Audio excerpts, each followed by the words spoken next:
Hello and welcome to Frames Team, and today I'm going to compare two very similar yet very dissimilar cameras. What I have with me today is the Nikon Zf and the Fuji X-T5. Now these are to me very interesting cameras. These are styled up cameras inspired by older generation cameras. The Nikon inspired by the FM2 and Fuji by the long line of X mount cameras and also film era cameras. These are very exciting cameras not only because how they look but also the unique experience they provide. These are amazing cameras also because essentially these are modern machines. They have a lot of processing power going on inside these bodies. They have a lot of megapixel, a lot of technology going on inside these bodies. And today I'm going to basically try and break down the most important things in these two cameras. I'm going to talk about the photo quality, the autofocus, the video quality, the video autofocus, IBIS. So basically some of this technical stuff, and then I'm going to get into the overall experience of using these products. Let me start with the performance when it comes to shooting stills. I took these cameras out in the evening in low light conditions. They had native lenses on these two bodies. The Fuji, I was shooting the Fuji with the 33mm 1.4 and the ZF with the 85 1.8. Now both native lenses, both modern lenses, both recent releases. I wanted to maintain a shutter speed of 2/50th of a second, and I had to bring the ISO up to 30 to 100. And they were both in similar situations, and you'll see the video running, you can see the comparison. 16 out of 38 photos were out of focus on the Fuji X-T5 compared to 7 out of 86 images on the Nikon Zf. The Nikon Zf has the same processor that you see on the Nikon Z9 and the Nikon Z8. The Fuji X-T5 also has the latest processor that is shared with in their latest bodies like the Fuji X-H2S and X-H2. So they all sport the latest processors and the latest sensors. Yes, the ZF sensor is probably a few years old, but it's tweaked and upgraded, and you will see the result of that sensor in this review soon. I was clearly shooting more shots on the ZF because I shot 86 images on the ZF in the same frame of time, but only 38 on the Fuji X-T5. And yet my missed shot count is double on the Fuji X-T5. That to me, I know I have been a long user of Fuji. I have used the Fuji X-T3 before. I've used the X-Z4. I've used the X-H2S and the X-H2. And I can tell you that the Fuji X-T5 is one of the best autofocusing camera, autofocusing camera from the Fuji stable. And yet I lost more than double the number of shots on the Fuji X-T5, shooting half the number of shots on the Fuji X-T5 when compared to the Nikon Zf. Now Fuji has come a long way. However, Fuji is still not there with the big three when it comes to autofocus. When it comes to the raw files and the editability, it seems as if both have equally rich and accurate colors, but the dynamic range on the ZF is much higher. Well, to begin with, the ZF starts from ISO 100 and goes as high as ISO 64,000 without getting into the extended modes. Now, let's talk about the video. Now, first begin with the video autofocus. The autofocus in the ZF is simply miles ahead of the Fuji X-T5, especially in video. It's more difficult with the X-T5 to get focus transitions smoothly and predictably between two different subjects, meaning if you want to move from one subject to focusing on another one, the transition is often not smooth on the Fuji X-T5, and you will see that jerk and a little bit of back and forth focusing while using the Fuji X-T5.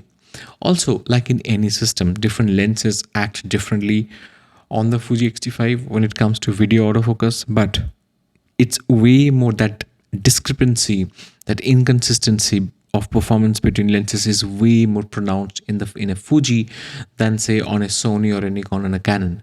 Also on Fuji you do not get touch autofocus, and that's a bummer. I like to use touch autofocus when I'm using video and I'm using autofocus because this just opens up a lot more possibilities for me. Also the area modes are limited on the Fuji, whereas on Nikon you will get multiple AF area modes to choose from. The ZF also has touch AF, which is really helpful. Now, if you look at the quality, you can record in log profiles on both cameras. Fuji's latest f-log 2 supposedly allows the camera to capture more information, and it does that. The f-log 2 starts at ISO 1000 as its base ISO, and it extends to ISO 12800. On the ZF, the base ISO for log is 800 and it extends to 51200. It is a good idea to overexpose both cameras between 1 and 2 stops to get the best out of both N-log and f-log 2. You start seeing more noise on the Fuji starting 6400 ISO compared to the Nikon. In fact, I would even say that you start seeing noise even at 1600 ISO, especially if you start pushing the shadows. That you can start seeing noise even at ISO 1000, the base ISO on the Fuji on f-log 2, and I don't think you have to push the file as much to get that noise. So you have to shoot more carefully on Fuji's f-log 2 than you have to shoot on Nikon's N-log.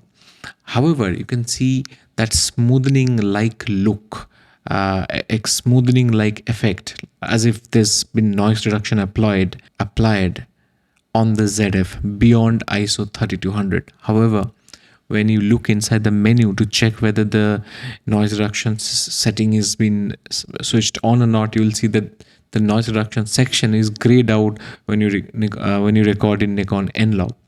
The Nikon gives you more vibrant and punchy look. The reds, the yellows, and the blues and the greens are more punchy. The colors jump out. Fuji has relatively muted colors in comparison, but not as muted as you see on the Sony bodies. I think the color bit comes down to taste, and it can be toned down or dialed up. However, overall, you get more latitude and room to push the files coming out of the Nikon. In fact, a lot more. If you underexpose the Fuji, you will see aggressive noise even in base ISO of 1000, similar to the noise you see on Nikon at, let's say, ISO 6400. I mean, that's a massive difference. And remember that I have done basic curve adjustments. I have not applied complicated LUTs. I have not pushed the image a lot. I have just used the curve adjustments. And in my view, essentially, you can comfortably shoot up to 4000 ISO on the Nikon, and that's like shooting at 4000 ISO means you're shooting at very low light conditions. So that is a lot of capability, and even you have to push your files up to 400 ISO. It's okay on the Nikon ZF. You cannot afford to do that on the Fuji, especially if you want to do significant amount of edit after shooting. I think you need to plan your shoot better on the Fuji with f-log 2, and if you don't want to go through complicated noise reduction processes in post-production, I think about 3200 ISO is as far as you go on the Fuji X-T5. Now, let's talk about stabilization. I think the stabilization is the third most important aspect of video in my view. IBIS. When you switch on the IS boost mode, the Fuji X-T5 and the Nikon ZF look equally smooth in my view. The ZF's electronic veer shows warping, so I will not recommend that. Just keep it at stabilization, go inside the menu and keep it at normal, not even at sporty. Overall, both are amazing when it comes to IBIS, honestly. But I think the determining fact is the experience of shooting these cameras. I mean, I've spoken about file quality, color quality, noise in both video and stills. I've spoken about autofocus. I've spoken about IBIS. I think eventually these cameras are made for a different reason. These cameras are made because how they look, how they feel. These are extraordinarily beautiful looking cameras. And that I think is the single most important reason why one will actually go for a camera like this. And when you think about that, it becomes complicated. It's not just about the aesthetics. It's also about how you operate these cameras, how these cameras feel, the lenses that you have to choose from. So overall, and the kind of ways you can customize these cameras. Okay, these are the X-T5 is a favorite of street photographers and also portrait photographers, travel photographers. The ZF will become equally powerful choice for street photographers and travel photographers and the like. So let me take a bit of time and deep dive into it. A big part of the reason why you would consider the X-T5 or a ZF is because of the look. Like I said, I don't know which one is more beautiful, you choose, but I can say that the two-way tilt screen is a great a great thing for photography. The two-way tilt screen is really useful, and the Fuji X-T5 maintained that, carrying it forward from the Fuji X-T3. At the same time, the flip out screen makes the ZF more versatile for both photo and video operations. All right, I mean, understandable. But even in photo, the ZF is more useful if you are doing overhead shots, for example. I use respective small rig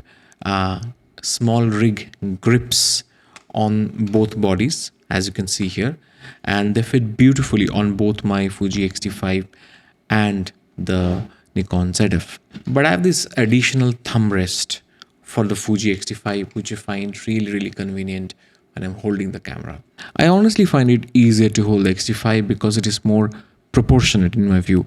The ZF is actually wider, so when you're holding it, the grip is not as wide. It's sort of thin here. So when you're holding it, it may feel like as if the camera is going this way a little bit. As in, it's not going to happen when you're holding the camera consciously, but in between shooting, when you're traveling, because these are great travel cameras, you may feel that the Nikon Zf is slightly less well balanced compared to the Fuji X-T5, and that's a reality for me.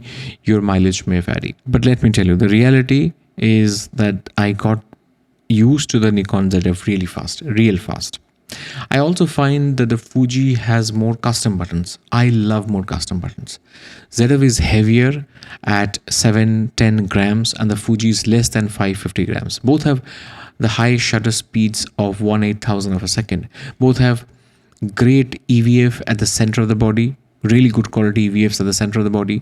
The Nikon Zf can be used like a traditional DSLR with its PASM mode, and that's very significant. Okay, you can see with the flick of this lever, you can move from manual mode to aperture priority and to shutter priority. You can do that very easily like a traditional DSLR on the Nikon Zf.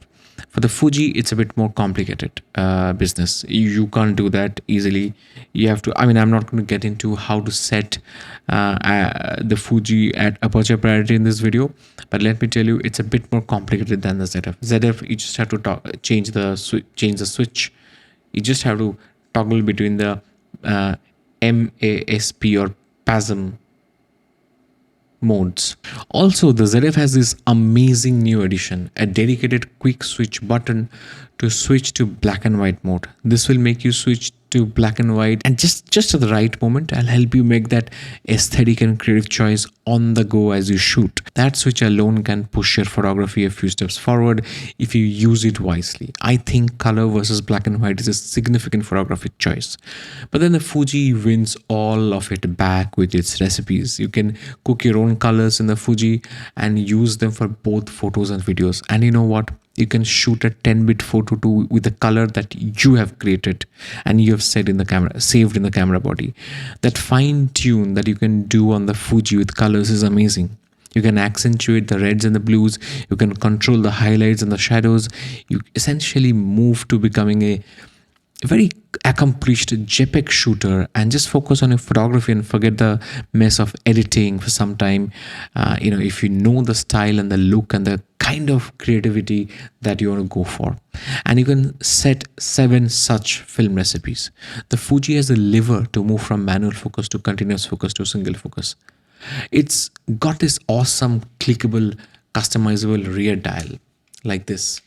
So there is a lot to consider when it comes to choosing between the Fuji X-T5 and the Nikon Zf. I've tried to do a first attempt to sort of declutter this discussion. There's this discussion out there of whether the Nikon Zf is a Fuji killer. I don't think these cameras are killing each other. I think they have parallel and equal space in anyone's kit.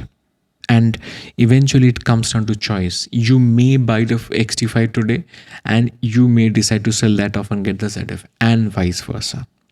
Because they're similar in many ways, they are also dissimilar in many ways. It's not easy to choose between the two.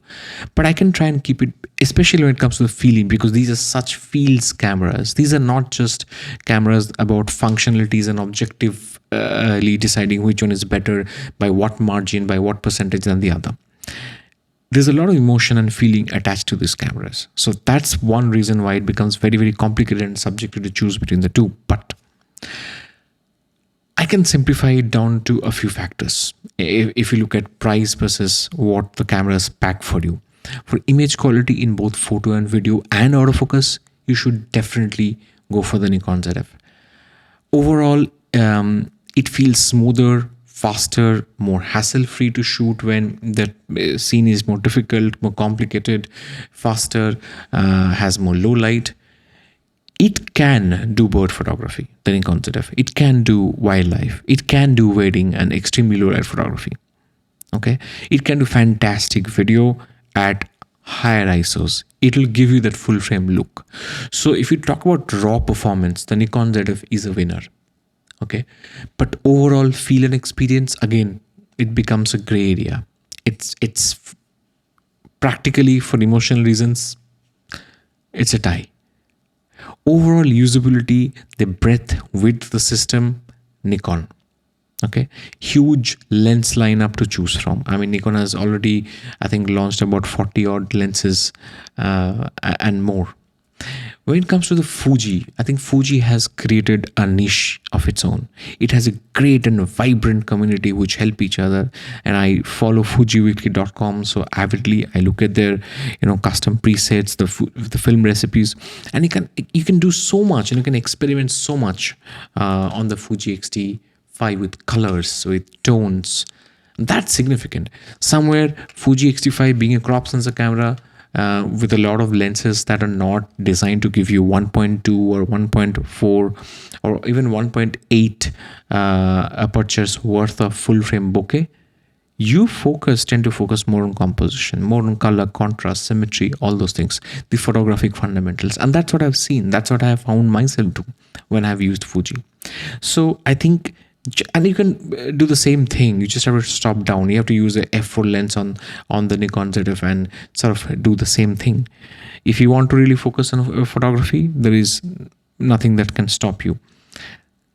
But somewhere, I think the community, the conversations, the film recipes, the nostalgia, the constant pull to look backwards, constant pull to focus on the art of photography, especially within the Fuji community, is something that makes the Fuji is a great choice for photographers, street photographers. And I say that when I say that, I am not even talking about the camera. I'm talking about the community and what the community is building for each other. The Nikon Zf does not have a community. Most of Nikon shooters that I know are professionals. They're shooting for money. Very few Nikon shooters buy a Nikon camera dedicated for pleasure. That's rare. I mean, some of the Nikon fans may disagree and feel angry, but the reality is that a large chunk of Nikon buyers are professional photographers who buy it primarily for professional reasons, if not today, but then tomorrow. Most Fuji buyers, in fact, there are so many videos that say if you're a Fuji shooter, maybe you're not getting the wedding gig. I mean, there is this perception, right? So Fuji is more of it's a camera for people who do photography for the art for art's sake, for pleasure, all of that. The community is big and there to help. And over the years, Fuji has created many tiny, small, compact lenses that are beautiful with, with these apertures. And look at how beautiful it sounds. These are the small little things that Fuji has. The recipes, these lenses, all their lenses have this metallic look to them, and so overall, I think I feel that the Fuji X-T5 is more emotional, but I feel that the Nikon Zf is more practical. For the money, it's probably a better buy, and it's a very competitive buy. I'm going to do a comparison between the Nikon Zf and the Sony A7 IV soon, and you will see how hard it is to decide between the Sony A7 IV and the Nikon Zf. I mean, so you understand, even when it comes to raw performance, the Nikon Zf can compete with some of the best in the market right now. So if you're looking for a nice mix of functionality, video autofocus, photography autofocus, fast shooting speed, the Nikon can shoot at 14 frames a second, all in mechanical autofocus, full 14-bit raw files. If you're looking for a very nice mix of both the worlds, and to be able to shoot birds, maybe at times, and wildlife, the Nikon Zf is a more well-rounded camera.